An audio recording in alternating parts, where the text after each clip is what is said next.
Language and writing are two quite different things, though they're often confused. There's no necessary connection between them, and many languages have survived purely in speech without their users feeling the need to write them down. When a particular event makes it necessary to write something, the speaker has the choice of either asking someone literate to write in another language for them, or much more rarely, of trying to express what they want to say in their own tongue, but using the script of the nearest written language. Thus, for centuries or more, the speakers of the non-Arabic modern South Arabian languages in Oman and Yemen, Skhere or Jibali, Mehri, Socotra, etc., never found it necessary to write their spoken tongues. On the rare occasions when something did need to be written, they would ask a literate Arabic speaker to write it in Arabic for them. Now, however, with the arrival of the mobile phone, many speakers of modern South Arabian languages want to text in their own tongue, and so they learn enough of the Arabic script to transcribe their language on the keys of the phone. Although the Arabic script is not particularly suitable for this, that is irrelevant to these texters, and I shall come back to this later. My story begins with the earliest reference to people called Arabs in 853 BC. As many of you will know, this is the Assyrian report that Gindibu the Arab joined 11 other leaders from Syria and Palestine at the Battle of Qarqar to fight Assyrian expansion in northern Syria. It seems likely that he would only have done so if he felt threatened by this expansion, and so he was probably from an area in Syria rather than in what we think of as the Arabian Peninsula. From the 8th century BC until roughly the 1st century AD, we find references to Arabs and Arabians all around the Fertile Crescent and on the northern and eastern borders of the peninsula, but not in what we today think of as Arabia. Indeed, in looking at the history of the Arabs, it's very important to remember the principle enunciated by Herodotus in the 5th century BC, that, quote, Egypt is all that country which is inhabited by Egyptians, just as Cilicia and Assyria are the countries inhabited by Cilicians and Assyrians, unquote. That is, for the Greeks, a country took its name from its inhabitants, not the other way round.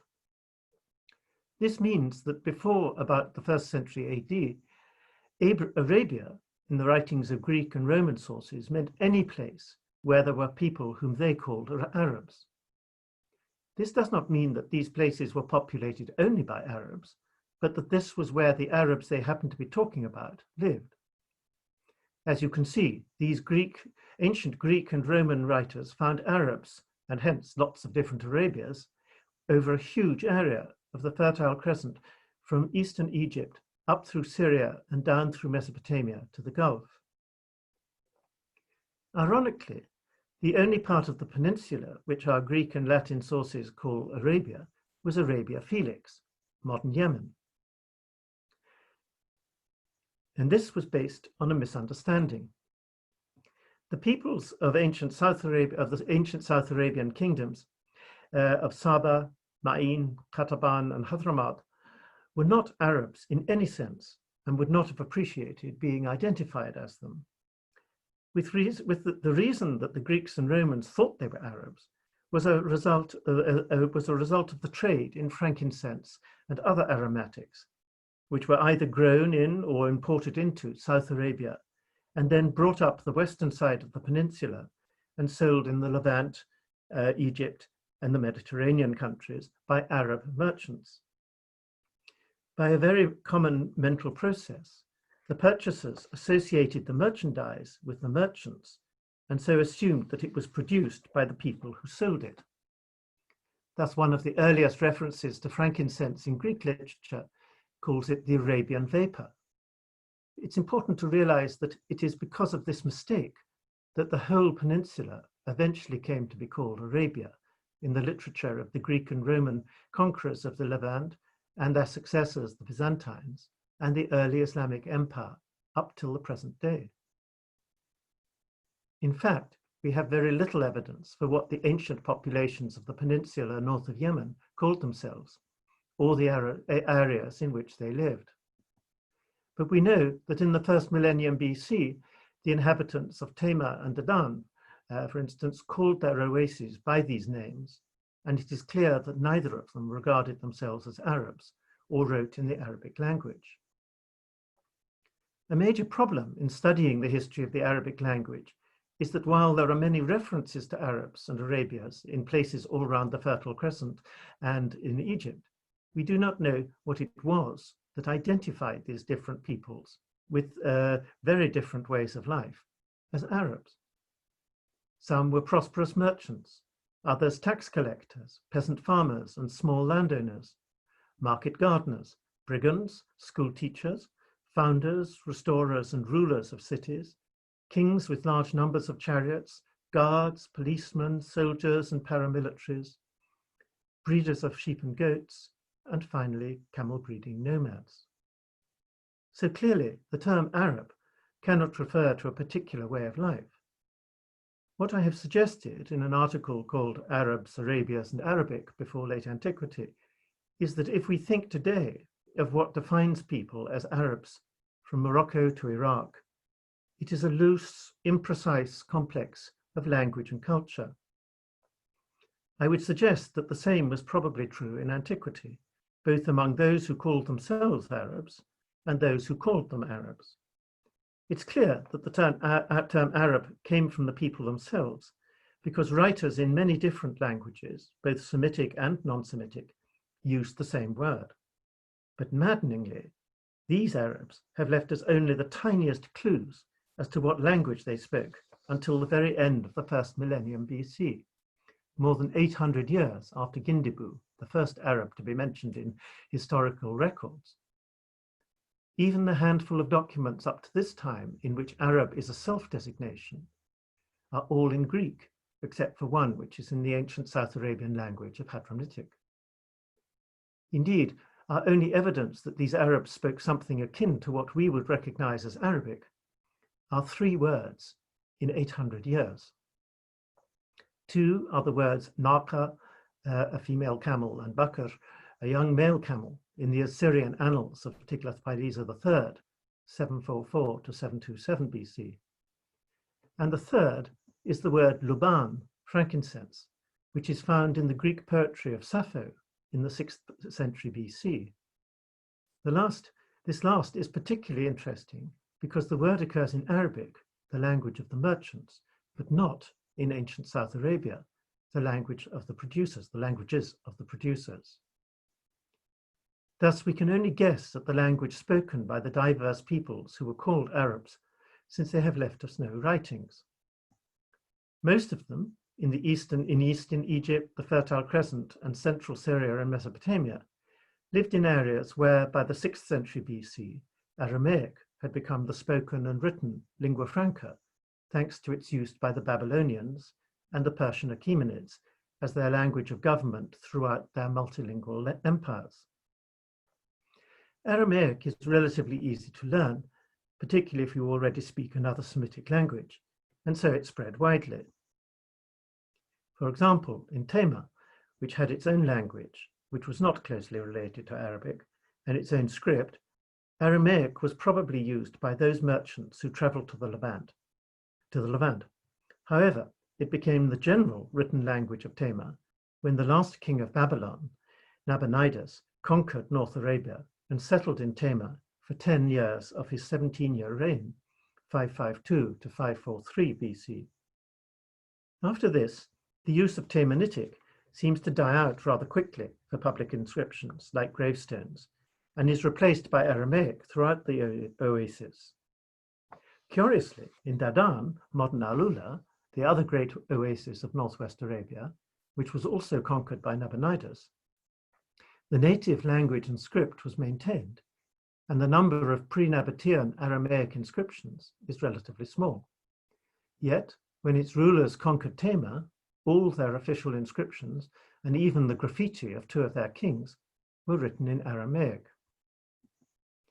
So while Arabic may have been widely spoken in the Arabias, in eastern Egypt, Levant, Syria, Mesopotamia, and possibly parts of the eastern Gulf coast, it existed within societies in which Aramaic was the normal and prestige written language. This might explain why Arabic remained a purely spoken language for so long. Ironically, this is a very similar situation to that of the modern South Arabian spoken languages today, in areas where if you needed to write, you got a scribe to do so for you in Arabic. The concept of the alphabet seems to have been invented only once, in the 2nd millennium BC.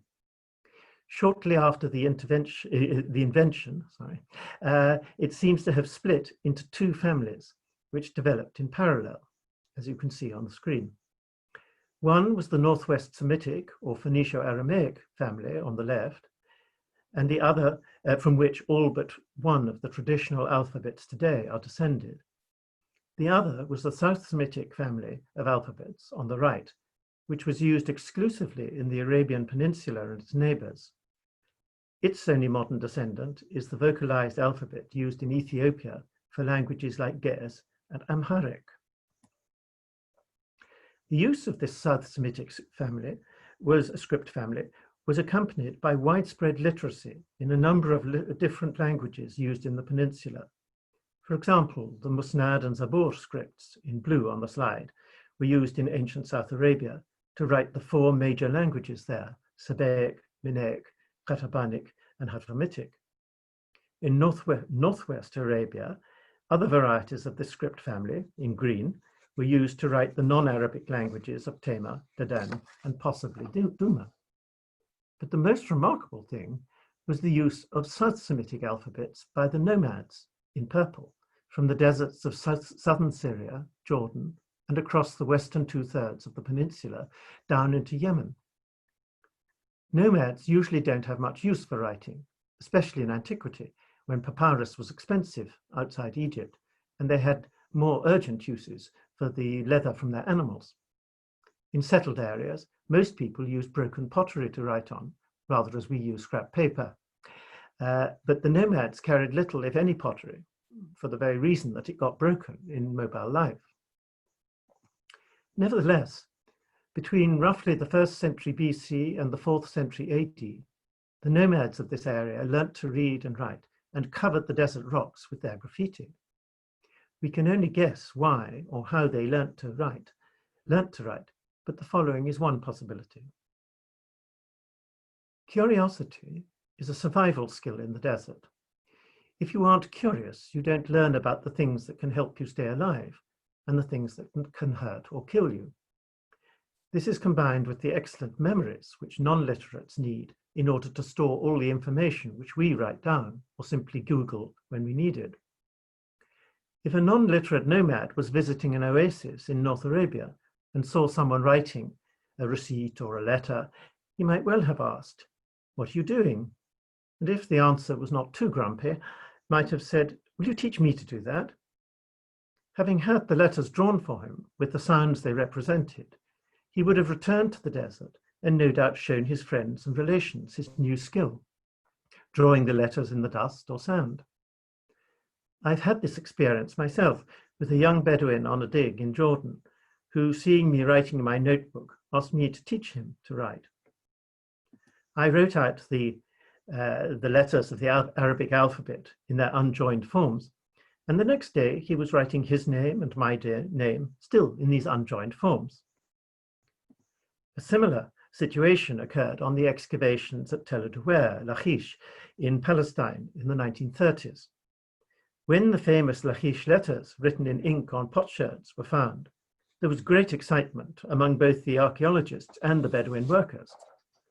Since they were showing such interest, one of the archaeologists, Gerald Lancaster Harding, taught them the Paleo-Hebrew script. Within hours, they were sending him and each other notes in their Arabic dialect expressed in the Paleo-Hebrew script. And this despite the fact that the script had only 22 letters of the 27 consonants in their Arabic dialect. Unfortunately, none of these notes was preserved, But if by chance one should be found by archaeologists, I dread to think of the effect this might have on Semitic historical linguistics. But for the ancient nomads, having learnt how to express their spoken language in writing, albeit without any vowels at all and no spaces between words, there was the question of what to do with it. The nomad society was perfectly adapted to a non-literate condition where memory and speech were used for record or communication. But there was one important thing for which writing could be useful: relieving the boredom when you were by yourself watching the flocks and herds pasturing, the normal daily activity of most men and women. Before this, they had often passed the time by carving pictures. By carving pictures on the rocks, and now they could sign their drawings. Better still, they could now carve graffiti, giving their names and saying what they were doing, expressing their hopes and fears, mentioning the news from within their tribes or from the wider world, and adding prayers, almost always for security, but also for rain, a change of circumstances, booty if they were on a raid, reunion with loved ones, etc. There are tens of thousands of these graffiti, and they give us a detailed picture of the way of life, social structures, political events, both within the desert and in the settled areas, and above all, the personal feelings of these individual nomads, something we do not have for any of their urban or rural contemporaries. It's important to realize that writing was regarded purely as a pastime, and so it was not taught formally in schools, but simply spread informally from one person to another. We know this because we have a number of texts which simply consist of all the letters of the alphabet. Each of these is in a different order, and none is in one of the two traditional orders, the Abjad for the Phoenicio-Aramaic alphabet and the Halham for the South Semitic one, both shown at the bottom of the slide. Formal schooling relies on a particular letter order, like our ABC, but with informal transmission, the one who is instructing just carves the letters as he or she remembers them, or groups them roughly according to shape, as marked in the colored boxes on the slide. This is what we find in these examples of the alphabet. Each has a different grouping of letters according to how the instructor thought of them or remembered them. As my friend and colleague Ahmed Al-Jalad has shown recently, some at least of the ancient nomads who became literate spoke dialects of Arabic, and so their graffiti provide us with the first evidence of Arabic in writing, albeit in a quite different script from the one we are used to. In fact, it was in many ways a far clearer and more suitable script, because it had a distinct letter for each of the 28 consonants of Arabic, and so there was no need for dots. But, as I've said, suitability is very seldom the reason a particular script comes to be used for a particular language. While these nomads in what is now southern Syria, Jordan, and northern Saudi Arabia were writing their Arabic dialects, we find speakers of a different Arabic dialect among the settled peoples. These are the Nabataeans, a tribe of Arab nomads who settled in what is now southern Jordan at the end of the 4th century BC and made their capital at Petra. Gradually, over the next 2 centuries, gradually over the next 2 centuries, they expanded their kingdom northwards into southern Syria and southwards into northwest Arabia. Through their involvement in the northern end of the frankincense trade, they became immensely rich and developed a very glamorous urban culture, as can be seen at Petra and Madain Saleh, as well as innovative agricultural methods. In Jordan and southern Syria, they had settled in areas where for hundreds of years Aramaic had been the official language both of government and of culture. And even when Greek became the language of government after Alexander the Great's conquests and the establishment of the Seleucid and Ptolemaic empires, Aramaic remained the language of civilized discourse in areas which resisted the conquerors. It's worth noting that at the end of the 4th century BC, after the Seleucid ruler Antigonus the One-Eyed sent a force to attack the Nabateans at a time when they were still largely nomadic. They sent him a letter of complaint in Aramaic, not Greek. To the Nabateans and other settled civilized peoples, Arabic was a purely spoken language, and there was no way of writing it. This did not mean that they despised it, simply that they did not see how it could be written. Indeed, even those who knew that the local nomads could write Arabic in their particular scripts, and a few Nabateans clearly did know this because they wrote or dictated a handful of graffiti in one of the nomad scripts, Semitic, in which they identify themselves as the Nabatean. Even these people seem to have regarded both the nomads' dialects, which were different from Nabataean Aramaic, and their scripts, as not something they would want to use in civilized society. And yet, it is clear that spoken Arabic played a major part in Nabatean life. On a rock in the Negev desert, not far from the Nabatean town of Aboda, there is a 6-line graffito in which the first 3 and last lines are in Aramaic and invoke blessings on the author and those who read his work. But the 4th and 5th lines are in Arabic, written in the Nabataean Aramaic script. I have suggested that they are a quotation from the Arabic liturgy in praise of the divine Obodas. If correct, this would strongly suggest that the religious liturgy was in Arabic and was passed down orally from one generation of priests to another. This would fit with what the Greek writer Epiphanius tells us a couple of centuries later, i.e., that the religious liturgies at Petra and a town called Alusa in the Negev were in Arabic. Similarly, the so-called Babatha Papyri, some of the legal documents belonging to a Jewish woman living at the southern end of the Dead Sea in the 1st and early 2nd centuries AD, are written in Nabataean Aramaic, since they are official papers from before the Nabatean kingdom was annexed by the Romans in AD 106. There are also Greek documents from that later period. Here, in these Nabatean documents, here strings of Aramaic legal terms are followed by their equivalents in the Arabic language, written in the Nabataean Aramaic script. This shows that there was a functioning Arabic legal vocabulary, and I've suggested that this implies that in Nabatean courts, the spoken proceedings may have been held in Arabic, but recorded in Aramaic, just as in medieval English courts, the proceedings were held in English or Norman French, but recorded in Latin. If I'm correct, this suggests that the Nabateans maintained their ancestral language, Arabic, as a purely spoken tongue, and used the Aramaic language for writing.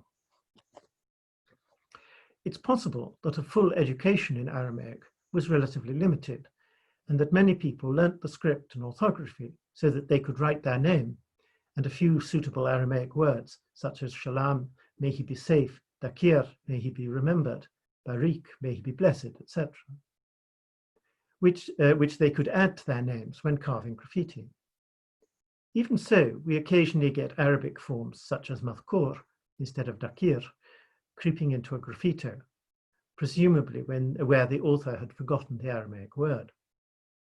This is a feature which also occurs in formal inscriptions, where we find not only Arabic loanwords in the Aramaic texts, but even more significantly, grammatical structures such as the use of the fa'ala conjugation to express wishes, as in Rahimahu Allah, may God have mercy on him, which is normal in Arabic, but not in Aramaic.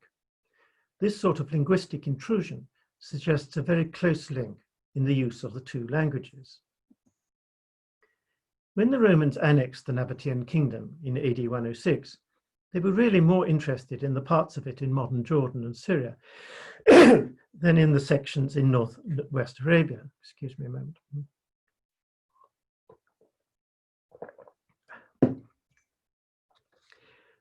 This was probably because they had already more or less taken over the south to north trade in aromatics, etc., transporting the goods by sea, which was quicker and cheaper than the traditional land route. And so they no longer needed Hegra Madain Saleh at the northern end of it. Of course, for 100 years or so, they kept a garrison at Hegra and raised troops from at least one local tribe, the Thamud. But most of their activities in Provincia Arabia were in the Levant. One result of this was that this northern area became far more Romanized, and Greek gradually became the normal written language. Within the 1st century or so after the annexation, in the north, we still find some inscriptions in Nabataean Aramaic, some of them bilinguals with Greek, but gradually they become less and less common. By contrast, in northwest Arabia, Greek barely took hold at all.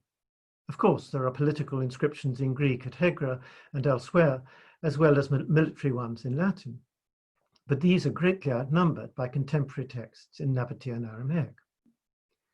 Even in the middle of the 4th century AD, 250 years after the annexation, the tombstone of the wife of the chief citizen of Hegra, Madain Saleh, was written in near-perfect Aramaic. But by this time, it was clear that the situation was changing. Almost a century earlier, a man called Ka'abu had buried his mother at Hegra with an epitaph ostensibly in Nabataean Aramaic, but in fact in the equivalent of franglais. The standard expressions like bar and bat, rather than bin and bint for son or daughter of, the date and the name of a deity are in Aramaic, but much of the rest could be in either Aramaic or Arabic, and certain words and expressions are clearly in Arabic. It would seem that either Ka'abu or the scribe who composed the epitaph was an Arabic speaker with only a sketchy knowledge of Aramaic. It is highly probable that Aramaic still had prestige as a written language, rather as Latin did in Europe, until, say, the mid-18th century.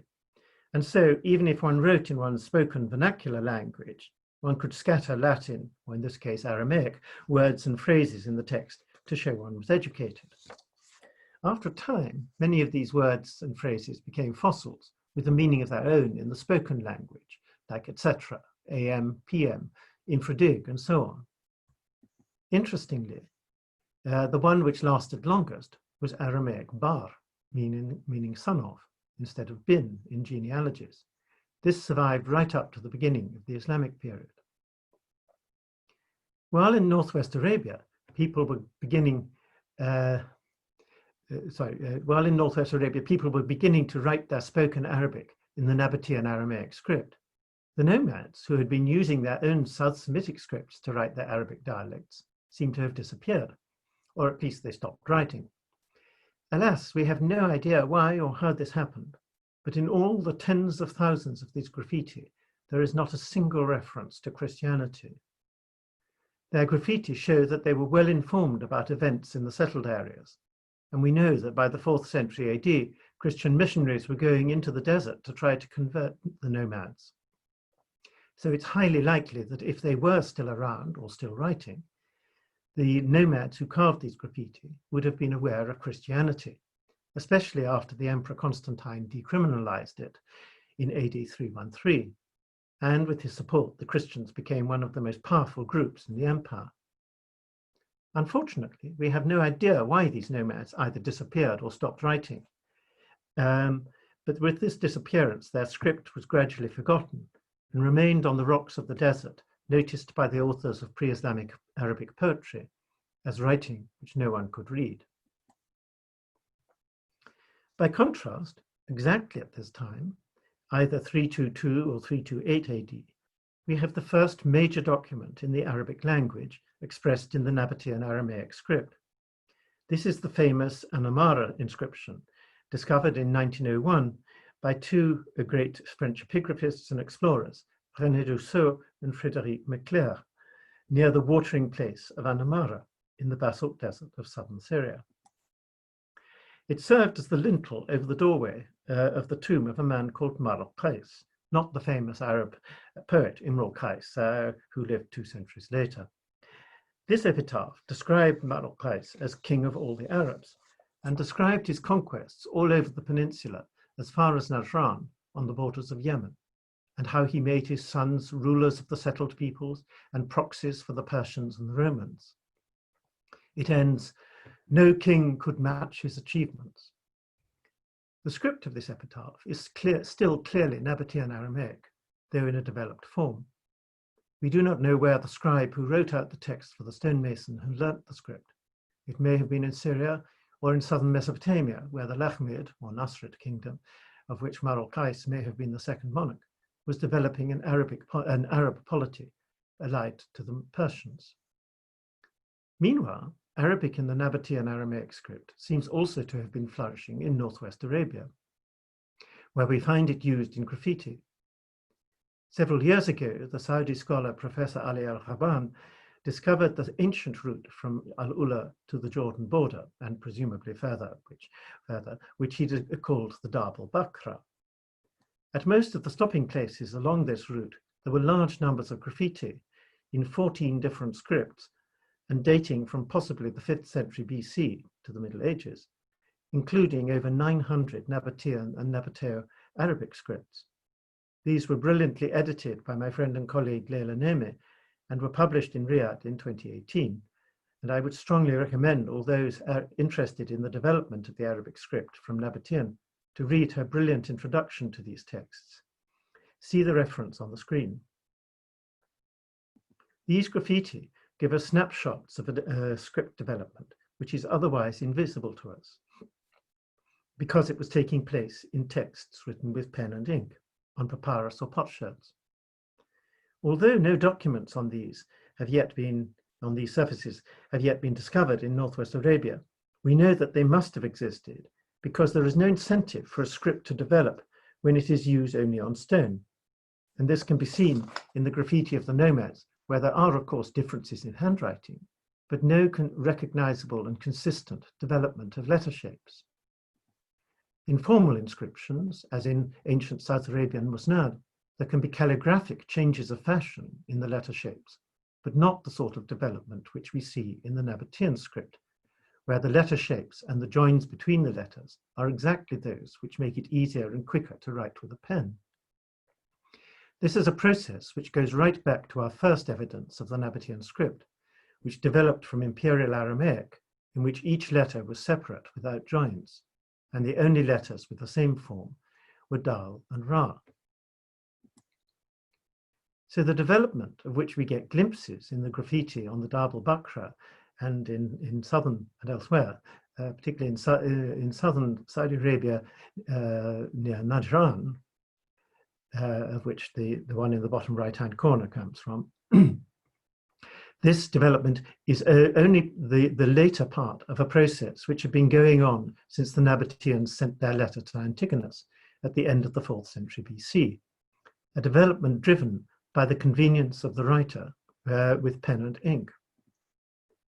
However, alongside this, we need to remember that all literate people carry many forms of each letter in their memory, because they need to be able to decipher many different handwritings, and in our day, different fonts or the varied artistic forms of writing on shop fronts or posters. In addition, with graffiti, we need to take account each individual's choice of letter forms, his or her skill in carving, and the circumstances in which they were doing it, how skilled they were, how much time they had.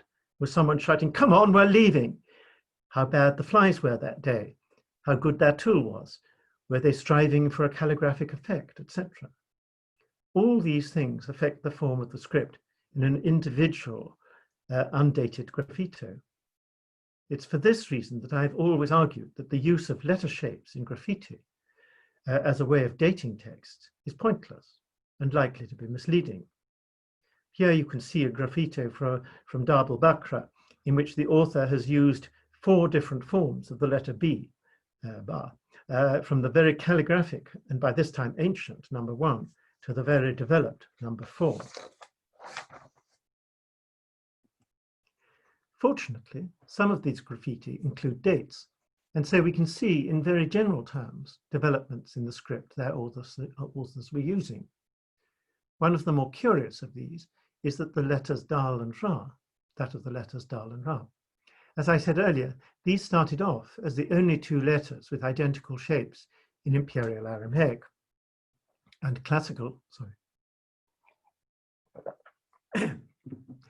in Imperial Aramaic and classical calligraphic Nabatean. And the reader just had to work out which was which from the context. Gradually, as the script developed, their shapes diverged, and it became quite clear which was a dal and which a ra. Ironically, it was at this time that it became common to put a dot over the dal, though there seem to have been different views on this, and in a small minority of the graffiti, the dot is placed over the ra. Thus, at a time when the shape of the letters was already distinct, a dot on the dal became the norm. Fortunately, this was not taken over when the Arabic script developed its system of dots to distinguish letters of the same shape. Yet, even in the first Islamic century, in graffiti, letters on papyri, and even some very early Qurans, when only some of the letters were dotted, the choice of which letters received dots often seems bizarre to us. For very often, the letters which are dotted could easily have been read correctly, even without the dot, whereas those without dots are more difficult to work out. Is this the legacy of the Nabatean dal with its unnecessary dot, I wonder? Just joking. Of course, as I've already hinted, the Nabataean Aramaic script was most unsuitable to express the 28 consonants of the Arabic language. It had started off with 22 Aramaic letters, only 2 of which, dal and ra, had the same form. But during its development between the 3rd and 7th centuries AD, more and more letters came to have indistinguishable forms, at least at the beginning and middle of words, until, by the revelation of Islam, there were only 16 different shapes to represent the 28 Arabic consonants. So no wonder dots were needed, and yet a certain snobbery persisted in being able to read fluently without the help of dots. Nabataean Abbot in 1939 cites a certain Abdullah ibn Tahir, governor of Khorasan, who died in 844, who, quote, when presented with a piece of elaborate penmanship, explained how beautiful this would be if there were not so much coriander seed scattered over it, meaning the diacritical dots. While as late as the 17th century, Haji Khalifa advised, quote, omitting vowels and diacritical points, especially in addressing persons of consequence and refinement, in regard to whom it would be impolite to suppose that they did not have a perfect knowledge of the written language, unquote. While it's clear that the development of the Nabatean script and its use to write Arabic was going on in northwest Arabia, and possibly in the south near Najran, certainly in the south near Najran, the earliest inscriptions we have in what we would recognize as the Arabic script are found in Syria. At first sight, this is curious, but we have to take into account 2 factors. One is that there have been expeditions searching for inscriptions in Syria for more than 170 years, while such expeditions in the peninsula are much more recent. The second explanation was suggested by Leila Neme, and that is that the Jaffnids or Ghassanids took the script with them when they moved from Arabia to Syria in the 6th century AD and used it in the administration of the kingdom they set up there. This is supported by the fact that one of these inscriptions, a graffito from Jebel Sais in southern Syria, which you see on the screen, says that its author was sent there in AD 528 or 9 by the Jaffnid king Al-Harith. We know that the Nabateo Arabic script was used by pagans, Jews, and Christians in the pre-Islamic period because we have graffiti by individuals from all these groups. We are also told in Hadith that a number of the early Muslims were literate at the time of the revelation, including, of course, Zayd bin Thabit, one of the prophets amanuenses, who, it is said, learnt to write Arabic among the Jews of Medina. However, a curious feature of Arabic in the peninsula is that while writing was used for ordinary day-to-day tasks such as correspondence, invoices, receipts, notes, lists, treaties, etc., there seems to have been a very strong feeling that culturally important things, such as religion, literature, history, and genealogy, should only be transmitted orally. This sounds reminiscent of the Nabateans, but they had no choice because at that time they had not started to write Arabic in the Aramaic script and apparently did not consider using the scripts of the nomads.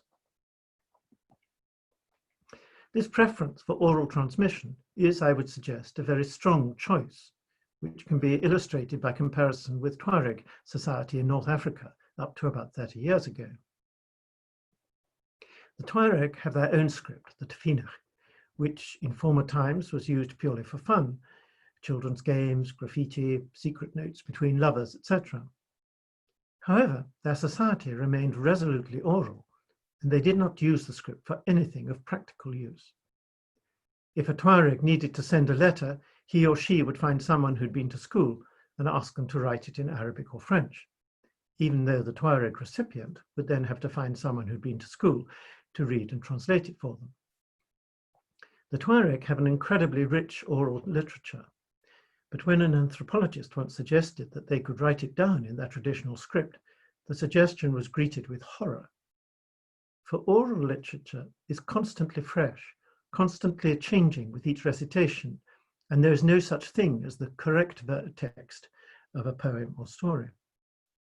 Similarly, genealogy is still used among the Bedouin as a way of explaining social and political events.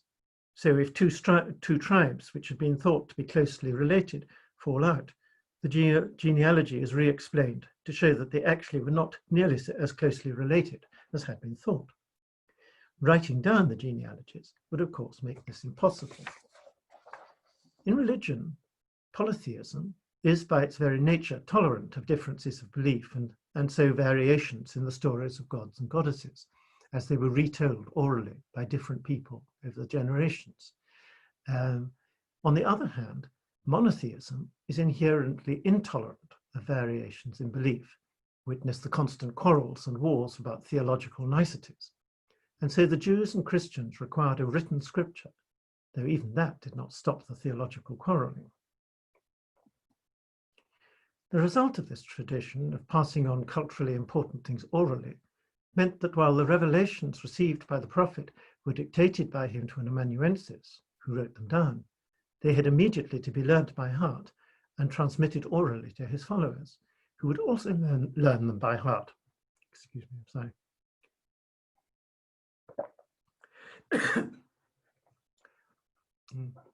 Inevitably, as with poems and genealogies, this meant that small changes in wording could creep in as more and more people heard the revelations, committed them to memory, and then recited them to others.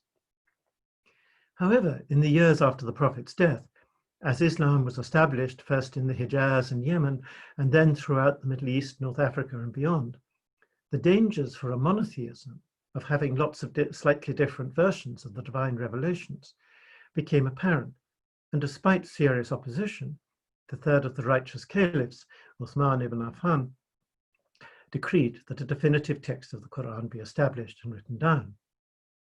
However, in the earliest surviving copies of the Quran, as well as many from the first 3 Islamic centuries, no dots are used to distinguish, say, ba from nun or jim from kha, etc. Despite the fact that the earliest Arabic papyri and graffiti from 22 and 24 AH respectively show that a generally accepted system of dots was already in use. I would suggest that this is because the transmission of the Quran continued through learning it by heart, and so the undotted consonantal text served simply as an aide-memoire. We cannot prove this, but it seems a possible explanation. In the first 2 Islamic centuries, the transmission of culturally important materials continued to be oral, although scholars and students kept often copious notes to which they could refer. Gradually, however, partly through increasing contact with other literate cultures in Egypt, Syria, Iraq, Iran, etc., Arabic became one of the foremost literary languages of the world, and its script was used to write not only Arabic, but languages from the Atlantic to the South China Sea. Over the centuries, the Arabic script has developed in numerous different and often very beautiful ways, to the extent that some of the most elaborate and artistically pleasing are almost indecipherable for those who do not already know what they say, harking back to the earliest Qurans. Today, seeing and using this most beautiful and expressive script in all its multitudinous forms, it is interesting to reflect on its development across 2,000 years, from another sinuous and beautiful alphabet, Nabataean Aramaic. Thank you very much.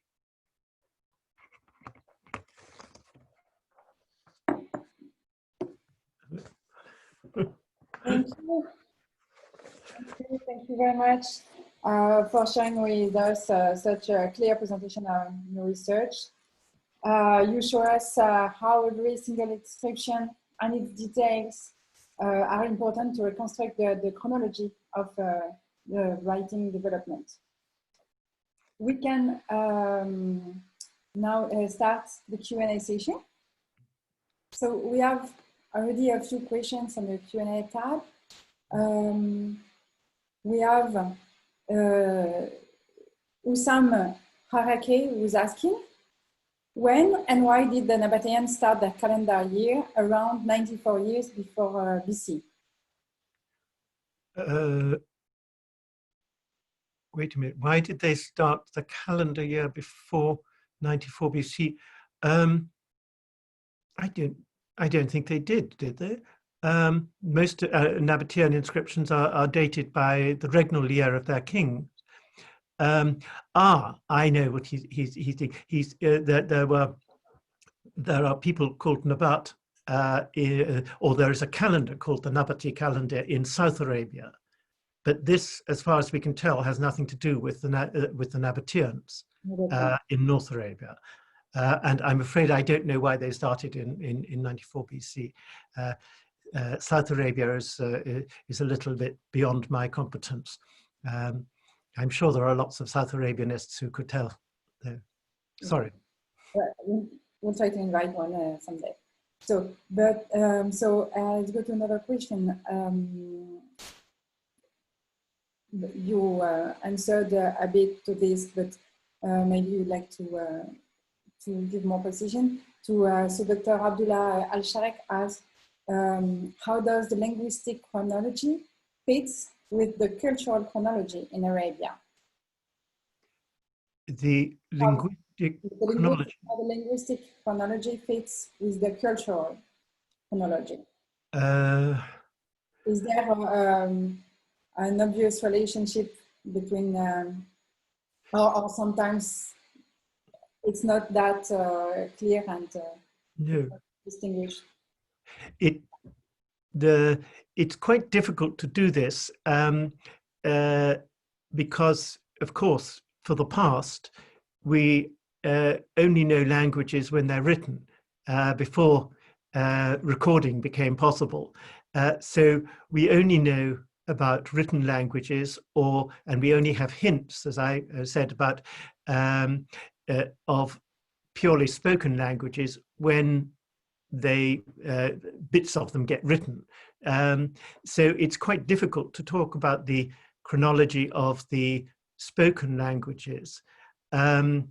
If I'm right in thinking that people were recognized as Arabs partly because of, or called themselves Arabs, partly because of their speech and their general culture, then, as I say, the earliest one comes from 835 BC, but it's very difficult to know, really, what the cultures of people who used purely spoken languages to give the history. I did what I could in the paper, but it is, I think, culture and language aren't necessarily bound up. So as you see, the Nabateans spoke Arabic, but they actually wrote in Aramaic. So are they an Arabic culture or an Aramaic culture? In fact, it's an irrelevant question, really, because they're both. But I'm sorry, I'm not helping very much. I'm struggling a bit. I think you are. I think you are. Yeah. So we have a lot of questions. I have a question about the Arabs that you mentioned in your presentation at the beginning. So Mohammed Al-Saif is saying, thanks for the insightful history. are all Arabs have one place of origin? Or Ah. those, If only we knew. I'm afraid we only know when they are mentioned, because, as I say, they didn't write to their language until quite late. We don't know where they originated from. The first Arabs that are mentioned in historical sources, as I say, are all up in the Levant and Syria and Mesopotamia, and just along the northern edge of modern Saudi Arabia.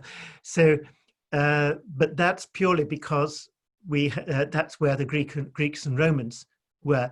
They very seldom went into the center of the Arabian Peninsula, and there may well have been Arabs there, but we just have no record of them because they didn't. Nobody went and explored there. But no, we don't know, basically, I'm afraid. I ask you a question, and I'm not sure you'll have, I mean, there is an answer to that. It's Jose Angelo Moran who asked, I imagine only a few members of the nomads were able to write and read in the fascinating old scripts you showed us today. Do we have an idea of how many and who in their society were literate? Well, we can't, of course, be absolutely sure, but the vast numbers, I mean, as I say, tens of thousands, we've recorded something like 40,000, or much more, 50 or 60,000. And that is just from a relatively few expeditions. And every time you go into the desert, you trip over more.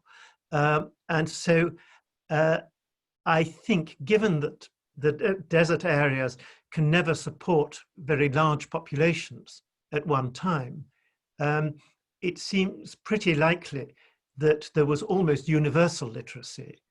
And one child would teach another child, and so on. And we have inscriptions by women as well as men, not as many, but a sizable number.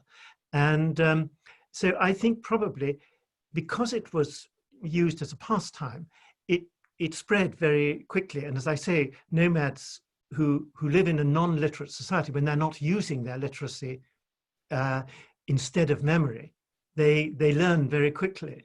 And carving on a rock passes the time very well because it takes a long time. It takes a lot of strength also. So it's actually a very useful pastime, and you can always come back the next day and continue, which is why we have actually quite long graffiti sometimes. And they tell us quite a lot about the lives of the people who carved them. I hope that helps.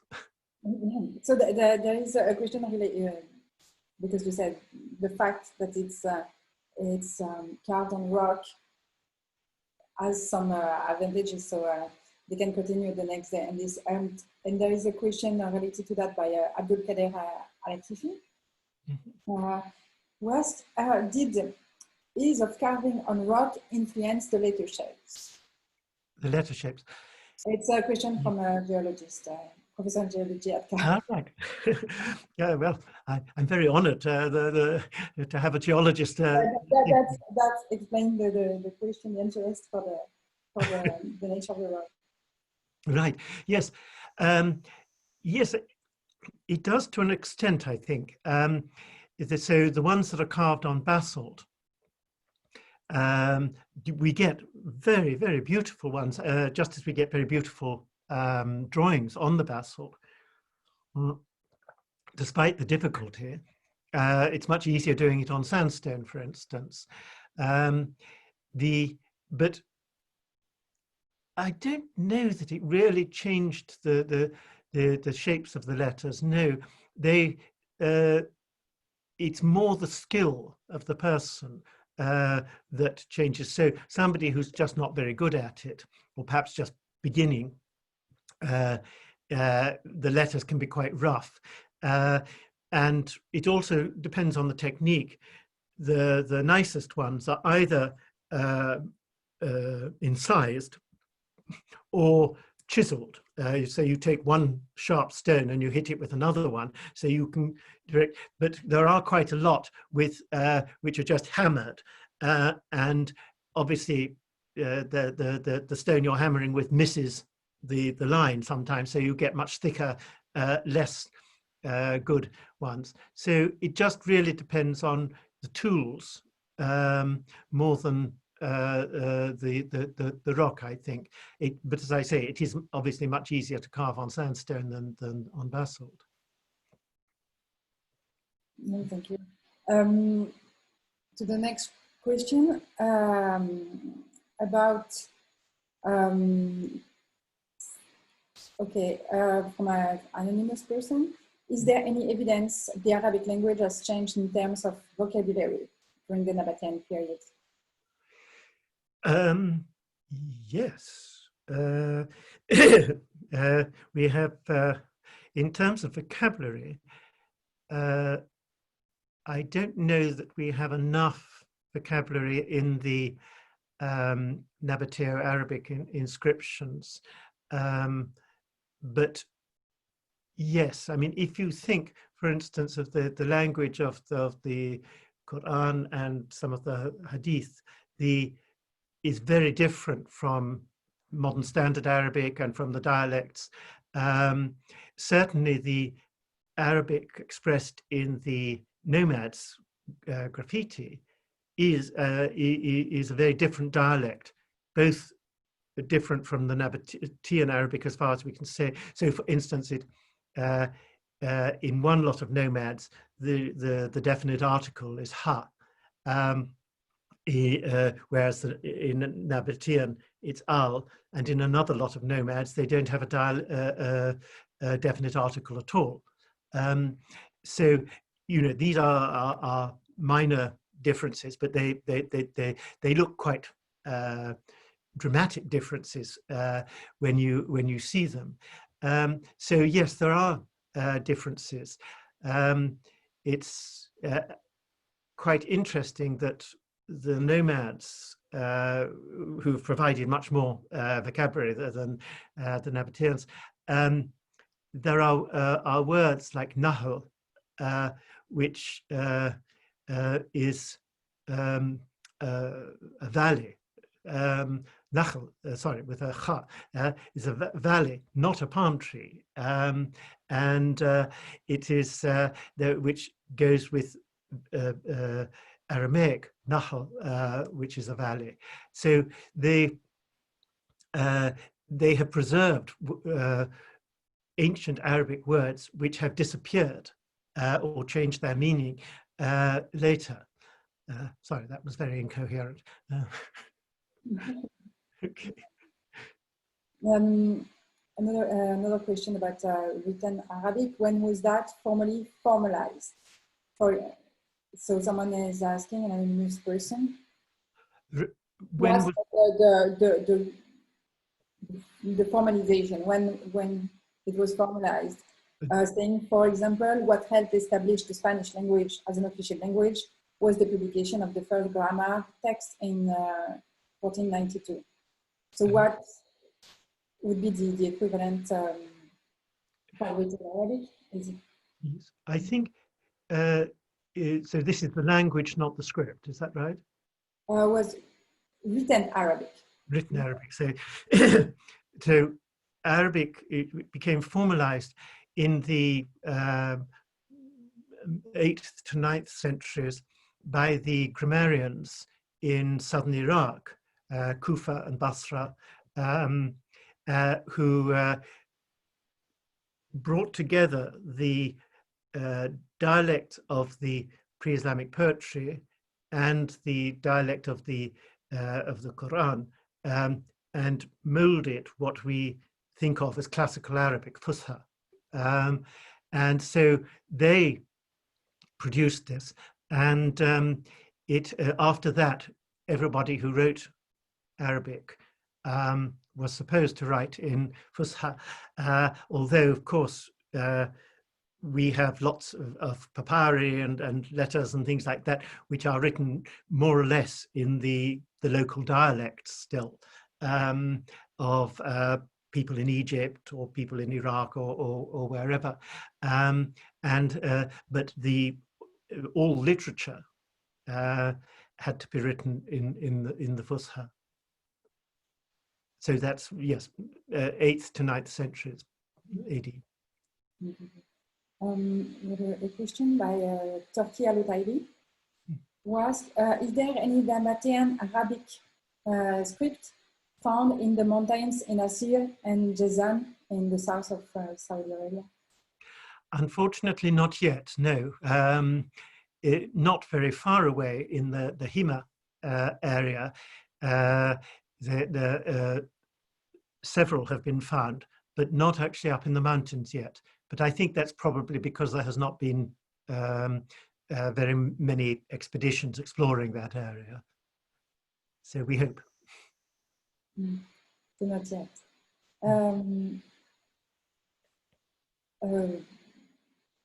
Sorry, we have more than 30 questions. I'm going through them.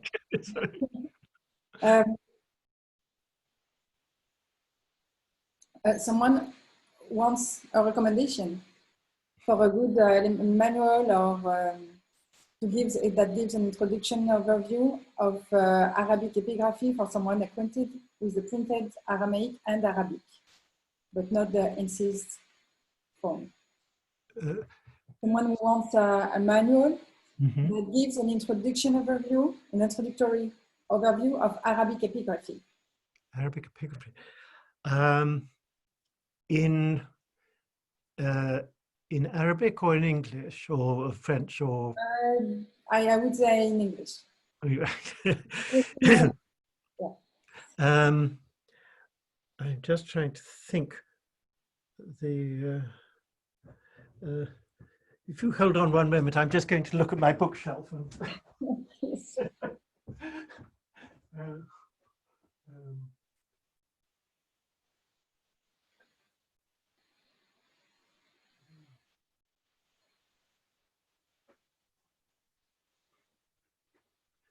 I'm so sorry. I have to admit that I can't really think of one. I'm afraid offhand. You can send me a reference later on, and I will put it on Twitter and Facebook on the social media. Okay. And so that's your recommendation for people who want to go deeper. Yes, for this topic. Yeah. Okay. And we had, I think, to before we wrap up, one question. An anonymous attendee is about the future. I think it's a nice question to end. So where do you see the future of the Arabic language going with increasing globalization and the use, of course, of English language for many things, but what is Arabic changing still? Is there an evolution? And where do you see it going? Right. Well, Arabic is certainly changing, and we are fortunate that many. Try again. There are many dialects of Arabic, spoken dialects, which are beginning to disappear because the Arabic of social media is becoming more and more common throughout the Arab world. And it is very good that a number of scholars are recording as much as they can of these dialects before they die out completely. But the Arabic language, rather like English, is changing very rapidly because so many people from all over the world are communicating in Arabic. And I think it has a great future, but it will, I think Arabic, Chinese and English are probably going to be the, I'm sorry, Laurence, to be the three sort of international languages which will come. And but I don't see Arabic disappearing. I think it will be very useful. It will continue to be one of the three great languages of the world. Yeah, that's good, but not for the dialects. Not for the dialects. It is a pity because the dialects are very rich. Hello? Yes, I'm still here. Right, yes. The dialects are full of rich vocabulary and often much poetry and literature in these dialects, but oral. And so it's very important to record them as much as possible. Yeah. Okay, thank you. Thank you for your presentation. Thank you for answering all these questions. And really, thank you for accepting this invitation. Well, thank you. Thank you very much for inviting me, and thank you, and for putting up with all my bad technology. You know, it's a live lecture, so that's it happens. That's totally normal. Right. It's kind of you. And that's something we can cut when we put on YouTube the video. So it won't stay. That's very good. Thank you very much. And thank you all for attending. We've been more than 200 listening. Really? Oh. Presentation, yes. And so the next webinar will be in 2 weeks, and I hope you will all be there. Well, so join us on Facebook and Twitter. And meanwhile, stay safe and continue practicing indoor culture. Yes, well, thank you very much. Thank you. Bye. Bye-bye.